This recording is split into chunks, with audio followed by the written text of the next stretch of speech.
అద్భుత కట్టడం 8వ శతాబ్దం నాటి నిర్మాణం మహబూబ్ నగర్ జిల్లా జడ్చర్లలోనే ఉంది. ప్రస్తుతం గొల్లత్త గుడిగా పిలువబడుతోంది.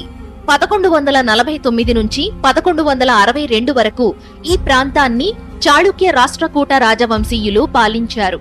వారు జైన బౌద్ధ మతాన్ని కూడా ఆదరించారు. అప్పట్లో అలవానిపల్లి జైనమత కేంద్రంగా వర్ధిల్లడంతో బౌద్ధ విగ్రహాలను ప్రతిష్ఠించారు. అలా నాడు బౌద్ధపురంగా ఉన్న ఈ ప్రాంతాన్ని క్రమేణా మాయాపురం, కేశవపురం వంటి పేర్లతో పిలిచేవారు. ఇప్పుడు అదే ప్రాంతాన్ని గంగాపురంగా పిలుస్తున్నారు. ఈ ప్రాంతంలోనే ఉంది గొల్లత్త గుడి. ఇటుకపై ఇటుక పేర్చి సిమెంటు, మట్టి లాంటివి వాడకుండా ఈ ఆలయం నిర్మించారు.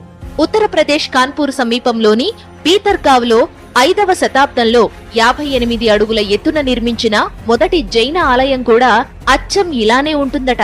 ఇటుకలతో సుందరంగా నిర్మించిన ఈ రెండు కట్టడాలను చారిత్రాత్మక